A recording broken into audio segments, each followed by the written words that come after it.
There is no doubt in anyone's mind that an economic revolution is needed. But revolutions begin with dissenters and marginalised. It just so happens that neoliberalism has marginalised the entire global population. This struggle, with no apparent forthcoming solution, further instills hopelessness and disbelief.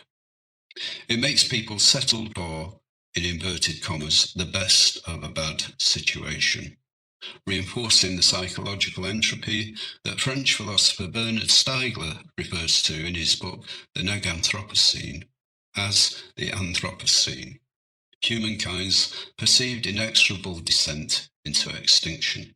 The pathology of self-annihilation, a nihilism used to now justify the worst inhumane atrocities. Others predict it as a mere cycle, a natural algorithm that reduces a species to a manageable size, where nature itself can recover from its impact, and the species can then revert to previous practices to restart the rigmarole of millennia. Instead of a practical and physical phenomenon, though, Stiegler insists it is manufactured.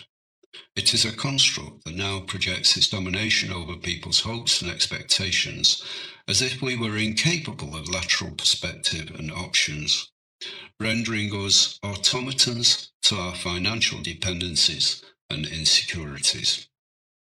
No wonder people questioning the role of money and capitalism are regarded as mavericks. They'd have to be, though, wouldn't they?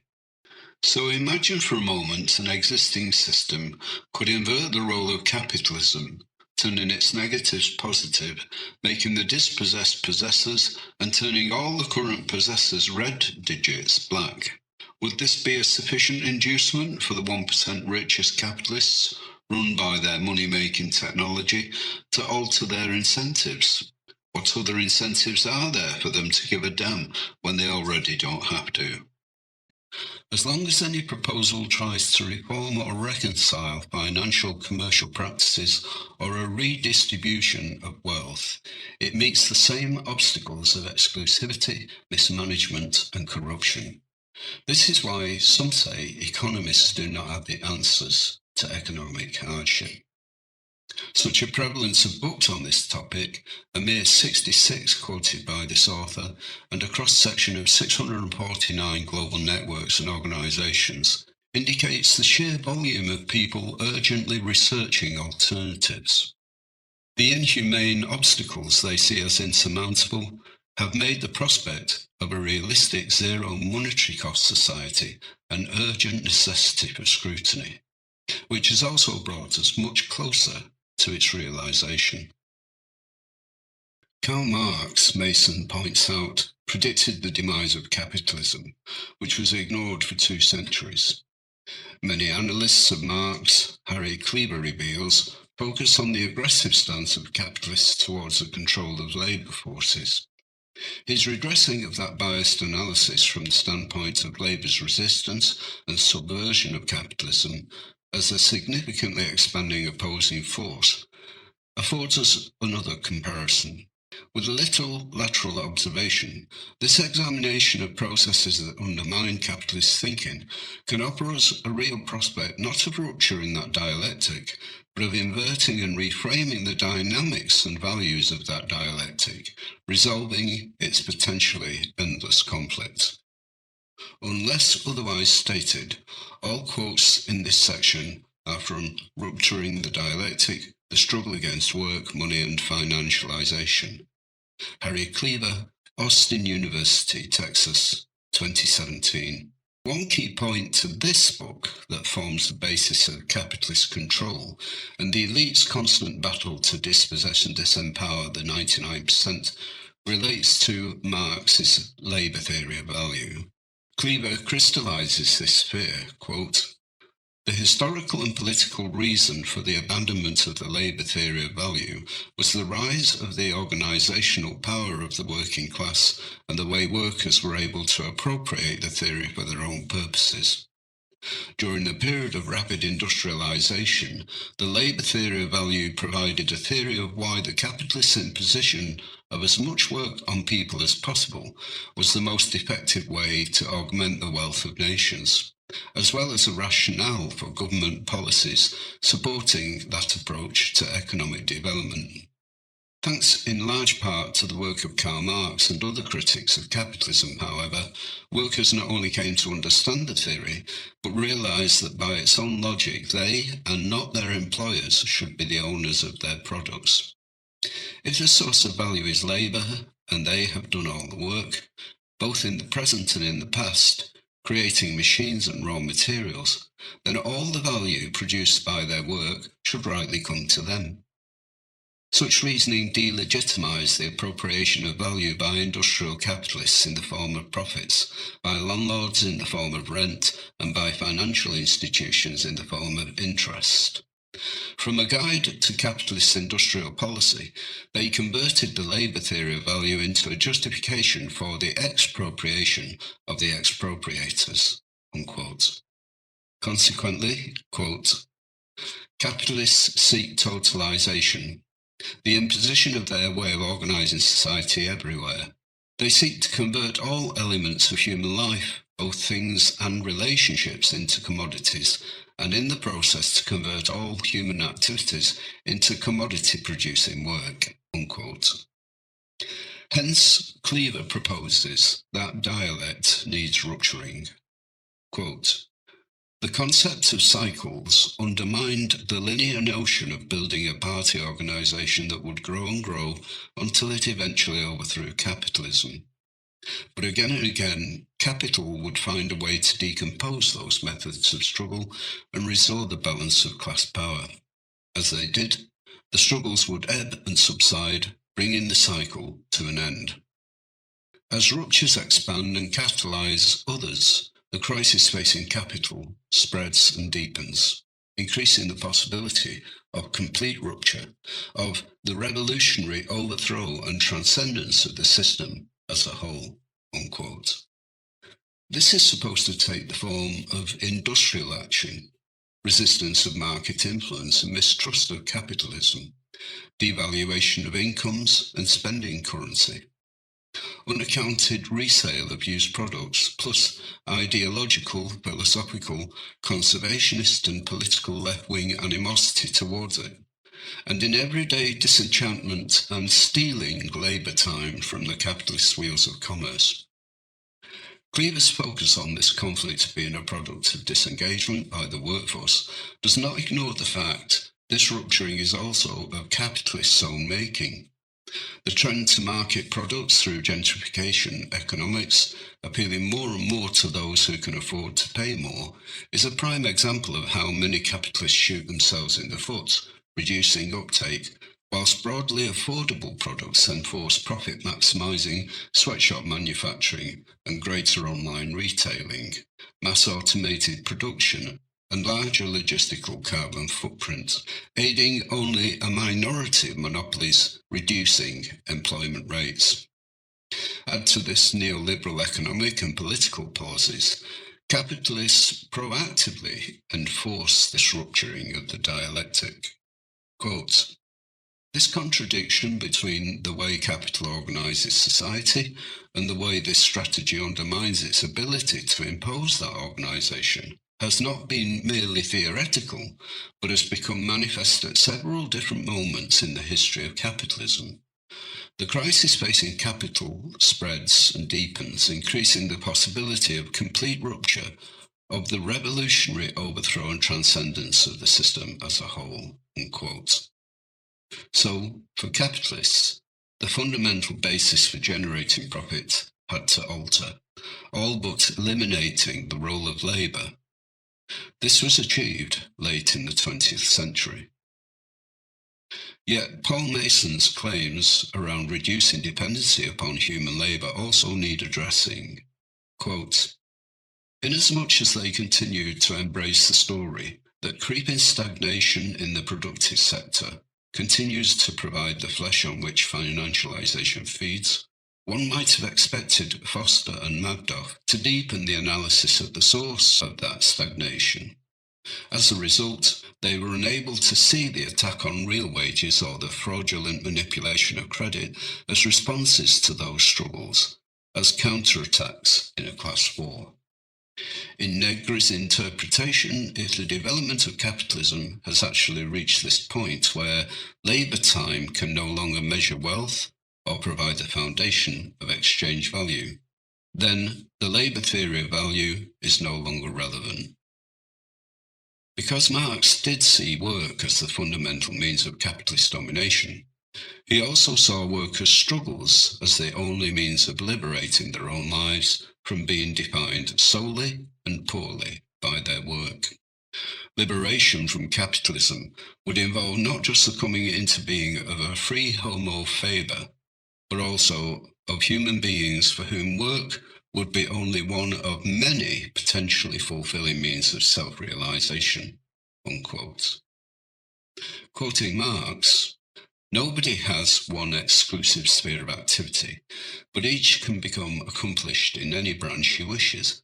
Society regulates the general production and thus makes it possible for me to do one thing today and another tomorrow, to hunt in the morning, fish in the afternoon, rear cattle in the evening, criticise after dinner, just as I have a mind, without ever becoming hunter, fisherman, herdsman or critic, unquote. See Post-Capitalism, A Guide to Our Future, Paul Mason, 2015.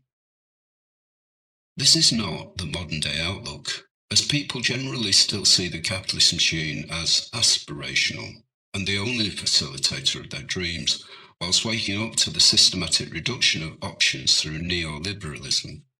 Austerity reduces all adherence to mere automatons in daily practical terms.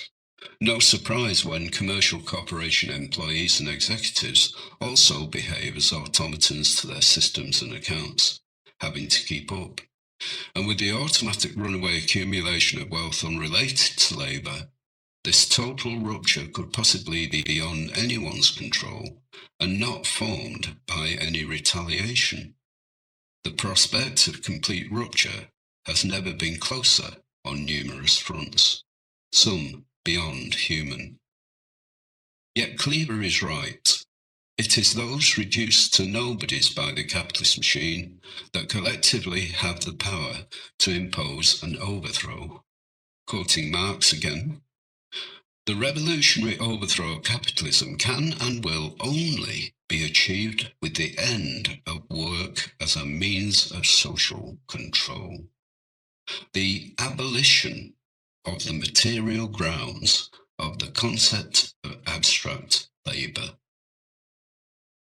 As the memory of capitalism fades, the meaning of the word work will likely be reduced to its vernacular sense of exerting a lot of effort, or one of its scientific senses, for example, of exerted force causing a displacement. Human activities would continue to exist in all their variety, but there would no longer be any reason to lump those activities that currently fit Marx's definition of labour or work within capitalism under a single rubric, unquote. Core to the rupturing of the historical dialect between capitalist and labour forces is the dissolution of binary employment terms and relationships, not only between the polarised parties, but in our individual psyche.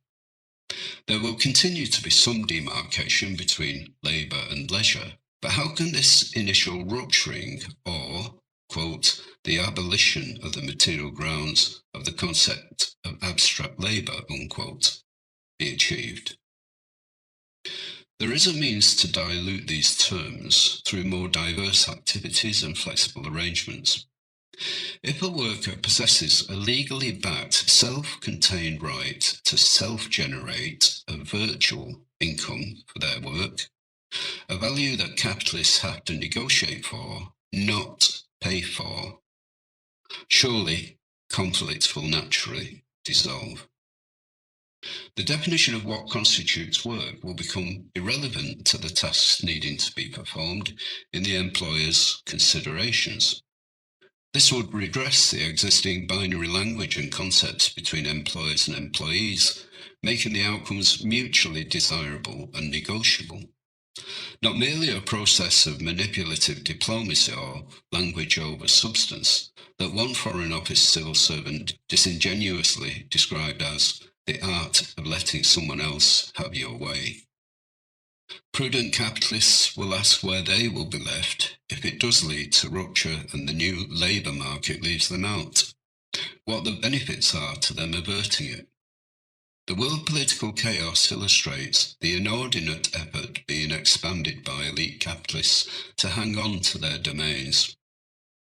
Also, Cleaver takes into account the informal or abstract labour workers and families expend on recuperating to maintain fitness for work, along with all the non-paid effort spent in networking, research, personal interests and creative pursuits. Quoting Dallas Smythe, Cleaver continues, "For a majority of the population, 24 hours is their work time. Therefore, Negri has written, when the time of life has entirely become the time of production, when exploitation has reached such dimensions, its measure becomes impossible." Of course, Negri goes on to argue that under these conditions, exploitation has not disappeared. It has simply been thrown out of all economic measures. Its economic reality becomes fixed in purely political terms, unquote. Since people's 24 hours work is ineffective at accommodating their aims and concerns, should the 99% subvert or co-opt capitalism? The bigger question is, should we be hanging around for the commercial and political will? Or should we bypass the elite to avert global ecological crisis and further economic marginalisation? What this book is making clear is that there is no need for this rupture in terms of the practical conflicts outlined by Marx and Cleaver. What Edgar S. Kahn refers to as an aspect of social capital does not take a leap of faith to turn into economic capital. It simply needs an existing mechanism compatible with, but completely separate from monetary capitalism. Once all informal or abstract labour can be redefined as rewarded work without costing employers money in wages, but crucially contributing to income, expenditure and productivity, capitalism and labour become mutually negotiable and productive interests.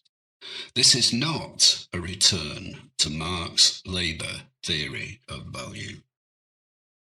Cooperation can be made easier by finding a simple way for people to earn from their informal or abstract labour, in its vernacular sense, or social capital, or its fixed political reality. Rather than reductive capitalistic process that seeks to minimise the cost of labour to increase profit, why not have the labour itself produce its own profit, in addition to its productivity? Work costs people and should have an intrinsic value.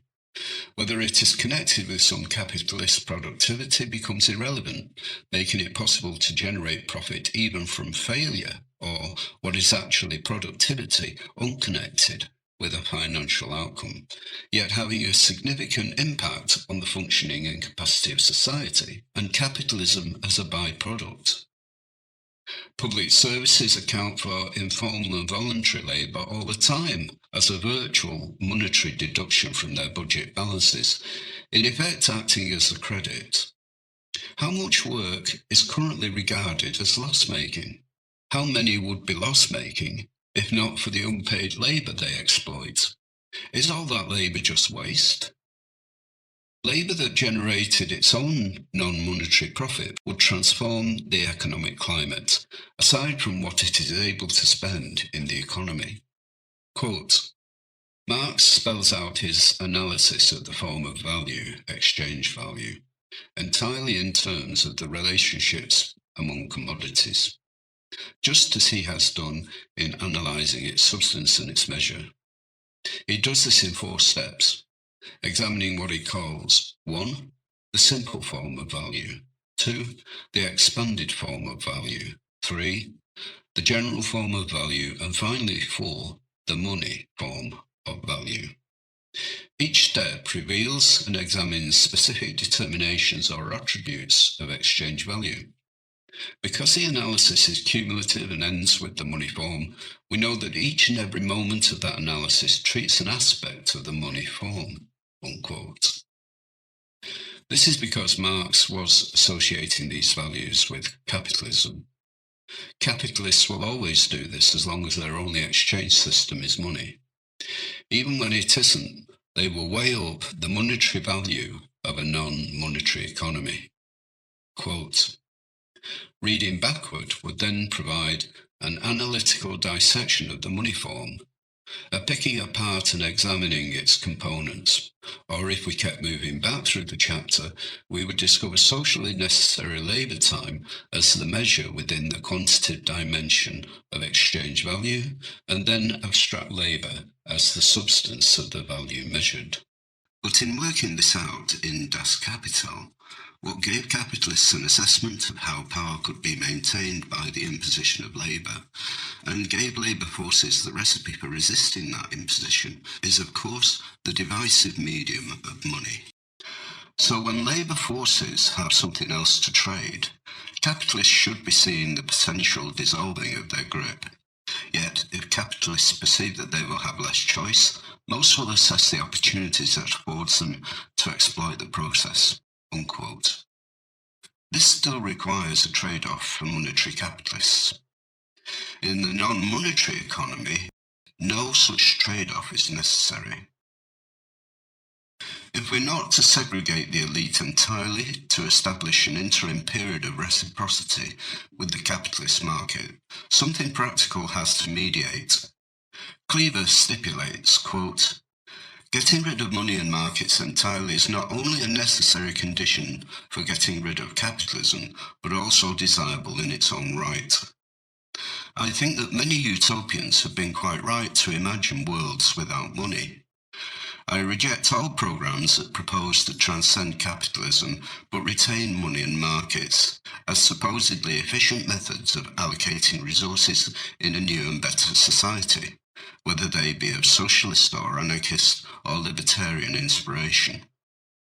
Understanding the constraints that capitalism puts on our lives clarifies what we do not want, and therefore what we want to get rid of. Every proposal I have seen for some kind of market socialism would retain those constraints. It is way past time to transcend them once and for all. Unquote. Money is the obstacle needing removal and the mentality surrounding it. Yet to rupture this dialectic by removing markets as a valid way of facilitating sharing seems utopian against the extent of violent capitalistic oppression facing us. An unrealistic step too far from immediate realistic reach. Who is going to do this? But another Marx quote from Grundrisse gives us an immediate option. Quote, the problem would have reduced itself to how to overcome the rise and fall of prices. The way to do this? Abolish prices. And how?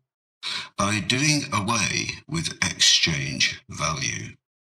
But this problem arises. Exchange value corresponds to the bourgeois organisation of society. Hence one last problem. To revolutionise bourgeois society economically. Those steps include both those that restrict the sphere of money and exchange, while expanding spheres free of it. Unquote. 100% of nothing. Every accountant knows 100% of nothing equals nothing. This is the core reasoning behind a new potential source of economic transaction.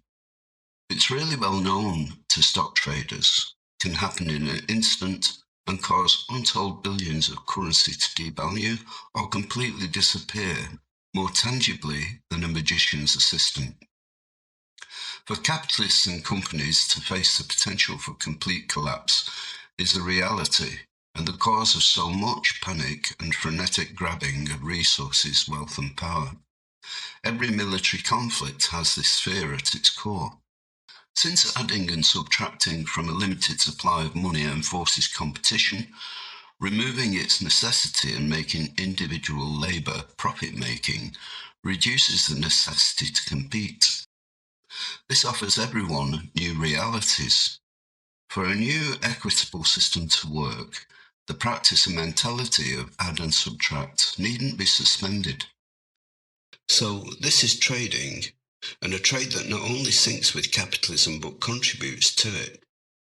Still, it is imperative that the sum intrinsic value of the currency remains naught, nada, nothing, zip, zero, zilch. Only this value can release individual, collective and corporate trading without the constraints attached to money. The new currency will find a name by mutual consent. It doesn't matter what right now, but for the purpose of exploring this concept, let's call the new currency unit a zilch.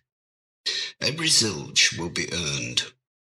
One zilch should be able to be traded for something tangible. It equates to no money.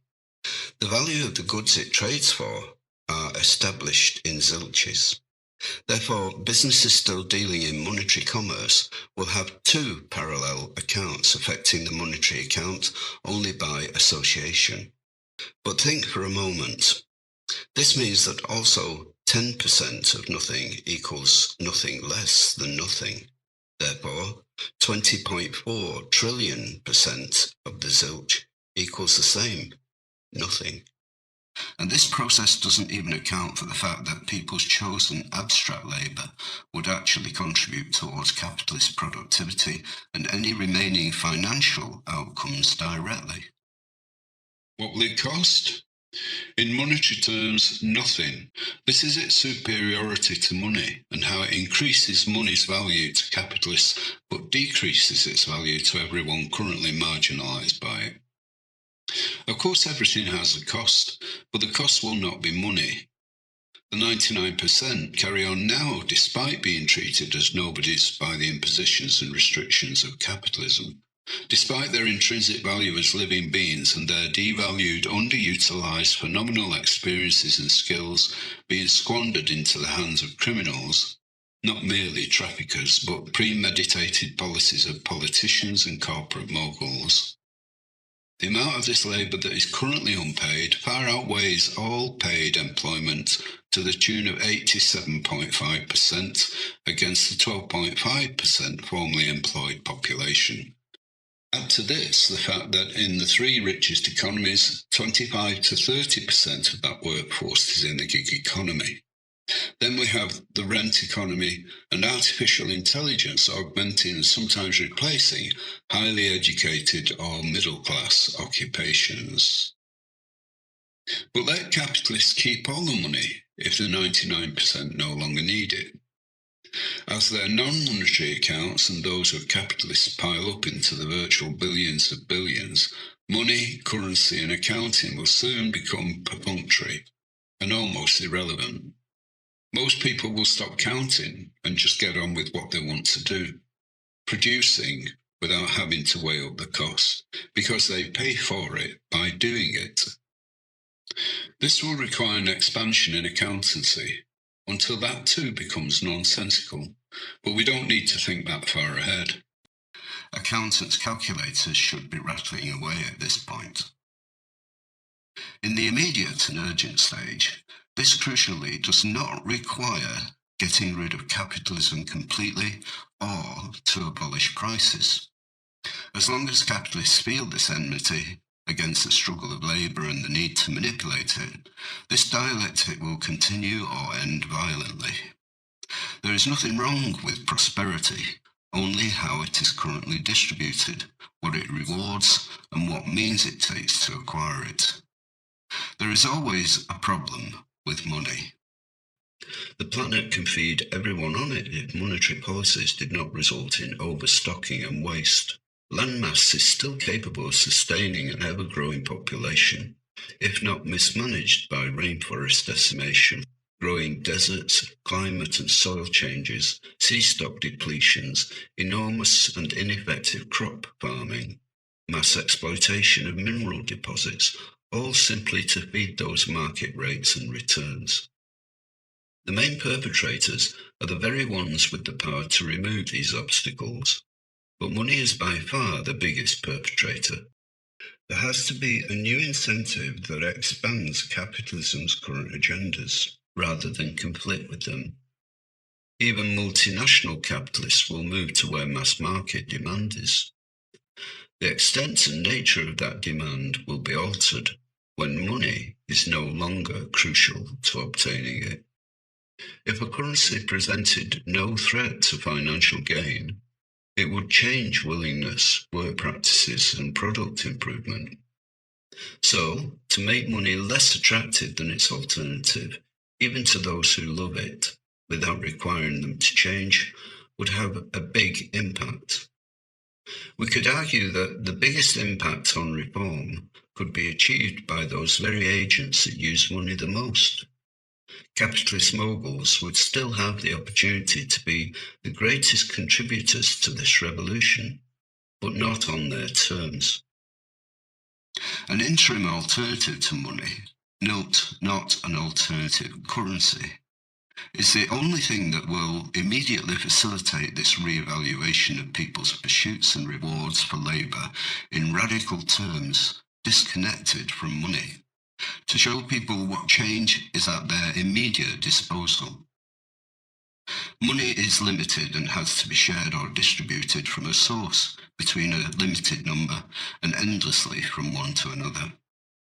The non-monetary economy is limitless and requires no sharing or distribution, but only has value when used. Hence, its origin is limited only by the full extent of individual agency. Monetary needs only a mechanism.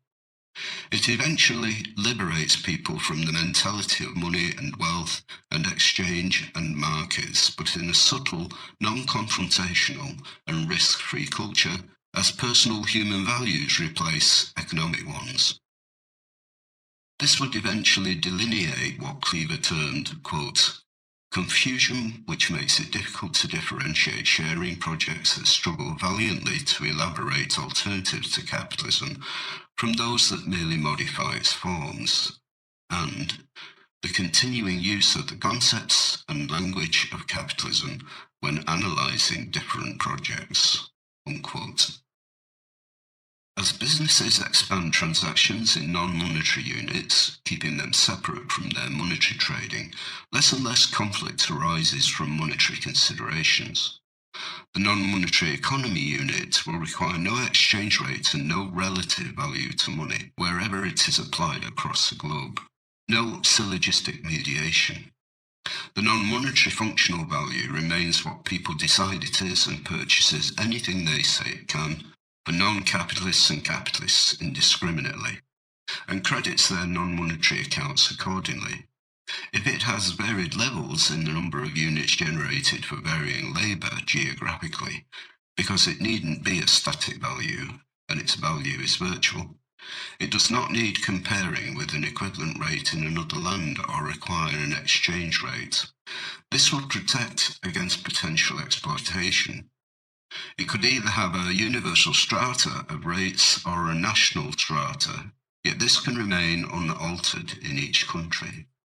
For this reason, an international community is preferable.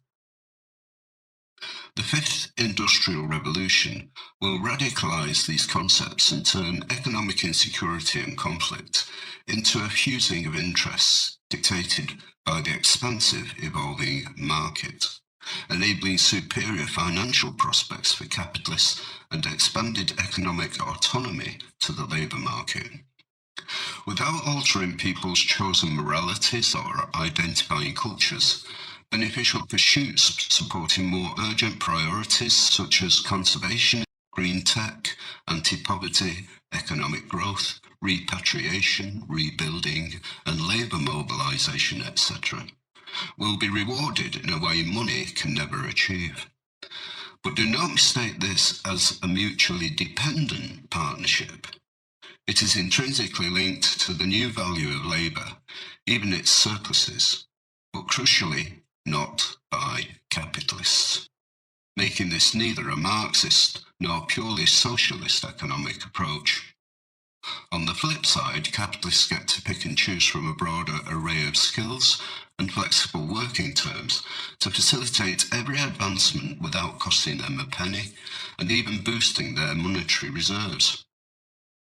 But the idea of placing a tradable value on what is currently free or unvalued labour opens up a far greater potential for people in general and the monetary market, and for the 99% to be able to negotiate terms rather than be dictated to.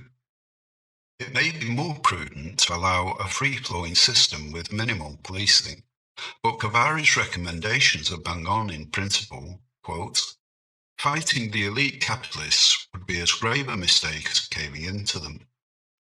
The rich and super rich do not invest out of love for the people, nor are they in the business of charity to provide jobs. They invest because it gives them the chance to make and maximize profits. So the question remains, what effective actions can be taken that would make sense for all groups, the poor, middle class, rich and super rich?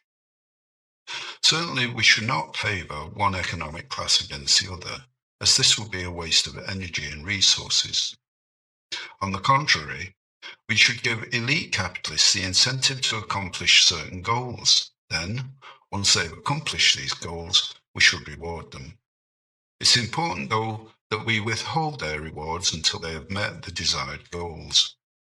We should guide elite capitalists and other entrepreneurs in the right direction in the interests of the economy and the environment. They would enjoy all the pleasures of profit maximising as long as they did the things the right way." Unquote. Farid A. Kavari, Towards a Zero-Cost Economy. Avoiding all the antagonistic precedents means it needn't take the same time period that established global inequality to mutually redress it. What better way would revolutionise bourgeois society economically than to establish a superior inclusive form of reward for human effort that not only blurs the lines of class distinction, but de-incentivises and reduces the risks of capitalists' own reliance on money? If they're unwilling to change, why ask them to? The world isn't run on money, it is run on accountancy, and most of that gets along perfectly well without the exchange of any money. So why can't something that every individual already possesses within be accounted for with a fictional yet spendable value? A value I believe Marx envisioned in principle, disconnected from any perceived value of the things exchanged. Something no one needs to carry around so it can be stolen or store as a commodity. Something that already works but changes the very basis of economic measurement forever. It will demonstrate the potential mobilisation of collective interests that no one will be able to ignore, making every person a contributor, opening up immediate options for a better outlook, and making even ardent capitalists realise it is money that is obsolete, not people.